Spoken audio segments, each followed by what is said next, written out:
pessoal, nós vamos observar a disposição demográfica da população brasileira, tá? Nós temos como tema aqui onde estão os brasileiros, tá? O autor diz que, em linhas gerais, a população brasileira está mal distribuída no território, tudo bem? Cerca de 60% da população concentra-se numa faixa de terras que dista 200 quilômetros do litoral, ou seja, há uma forte concentração demográfica na porção oriental do país e baixas densidades demográficas no interior, tudo bem? Então isso também, pessoal, tem uma motivação, tá? E o autor elenca aqui a nossa história, tudo bem? A nossa história, quando o Brasil foi inserido, né? Foi inserido nas explorações portuguesas, nas expansões comerciais portuguesas, onde tinha-se basicamente o interesse, né, extrativista, tá? Extração de madeira e depois a cultura da cana-de-açúcar para a extração do açúcar. Então, basicamente, essas fazendas se localizaram basicamente no litoral, tá? Em razão disso, nós temos as nossas principais capitais aí localizadas nesses próximo ao litoral, tá? Quando o colonizador inicialmente fixou-se nas zonas litorâneas. Os principais ciclos e processos econômicos também desenvolveram nessa área próxima dela, o açúcar, a mineração, a indústria, entre outros, tudo bem? Então, basicamente aí estava concentrado no litoral essas atividades econômicas. Então, essas atividades econômicas determinam aí a ocupação, né, demográfica do país, tudo bem? A região sudeste é a que tem maior contingente populacional do país, seguida pela nordeste e sul, respectivamente. Também 3 regiões, a concentração demográfica é mais intensa em suas porções orientais, tudo bem? O último censo demonstrou que as regiões norte e centro-oeste foram as que apresentaram maiores taxas de crescimento populacional, motivadas pela migração interna, né, pessoal? Então aqui cabe uma ressalva, né? Uma explicação também, né? Também devido à expansão para o interior do Brasil, né? Do território brasileiro, principalmente para a atividade agrícola, tá?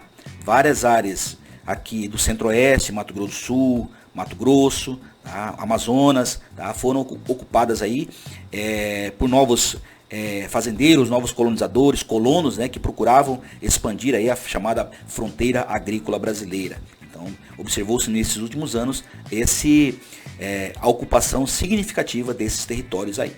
Tudo bem? Vamos lá.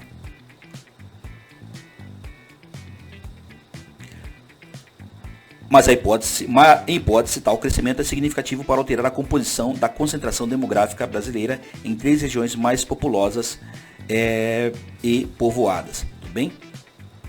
Vamos lá. E o nosso próximo tópico, né, a cor da desigualdade, nós falaremos sobre a questão da democracia racial no Brasil, se ela existe ou não, né? Nós vamos verificar aqui algumas informações detalhadas, tá?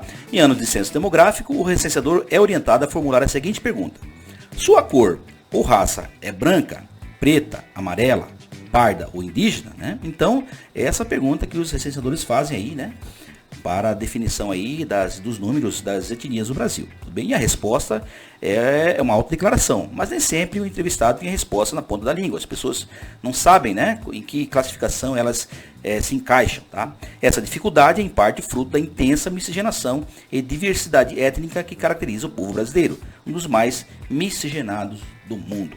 Tudo bem? Se por vezes essa dificuldade na identificação e na autodeclaração, o mesmo não se pode dizer sobre estatísticas de cor ou raça. Quando o assunto é sobre a existência ou não de uma democracia racial no Brasil, a resposta é clara: não. Não há democracia racial no Brasil. Ou seja, nem todas as pessoas de todas as matizes étnicas do Brasil, nem todas têm as mesmas condições, igualdade de direitos, acesso aos serviços, muitas vezes públicos, às condições econômicas de vida material, nem todos têm, tá, esse acesso que caracteriza aí essa democracia racial. Tá?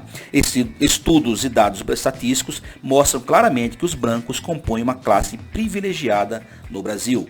Ocupam os melhores empregos, têm os mais altos salários, moram nos melhores bairros e estudam nas melhores escolas. Essa é a nossa realidade enquanto povo brasileiro. Tá? A população preta, parda e indígena encontra-se no lado oposto da pirâmide social. Tá? Esse é um quadro herdado da nossa história colonial, que ainda não foi superado, e do fato de o país ser sido um dos últimos do mundo a pôr fim à escravidão, tá? Então nós tivemos aí 300 anos de escravidão, enquanto que o mundo inteiro já estava passando pelo período industrial. O Brasil, né, devido à sua economia agrária, basicamente, ela concentrava ainda aí essa terrível marca da escravidão, né, que ainda tem marcas até hoje, tem consequências até hoje no nosso país, tá?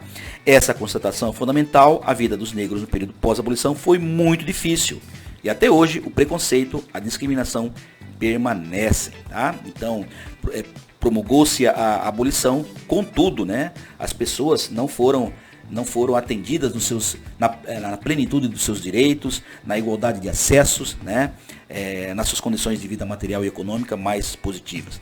Não havendo a reestruturação da população de descendentes de escravizados, que foi simplesmente abandonada à própria sorte e depois emancipada. Instituiu-se no país, ao longo de 150 anos de história, aquilo que se convencionou designar de racismo estrutural. Então nós temos aí, devido à nossa história, nosso passado colonial aí, né, apesar de ter, muito embora tenha ocorrido tardiamente, né, a abolição da escravatura, contudo, essas pessoas foram desprovidas, né, de direitos, de condições de vida material, né, saúde, e as consequências dos seus descendentes ocorrem até hoje.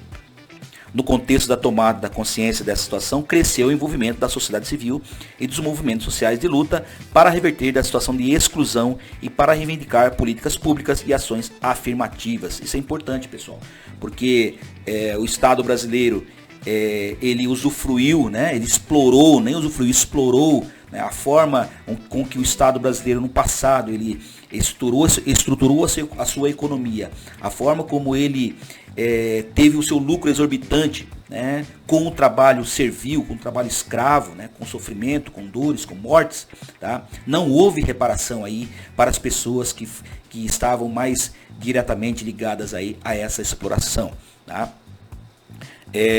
Esses têm sido os pilares das ações do chamado movimento negro, sobretudo nas últimas décadas. Então nós temos aí surgindo nas últimas décadas movimentos, né, da sociedade civil, movimentos sociais, né, sobretudo de pretos, né, organizando-se, definindo metas, influenciando politicamente, participando mais ativamente, realizando projetos, né, demonstrando a importância da cultura afro-brasileira, né, para a nossa sociedade. Tudo bem?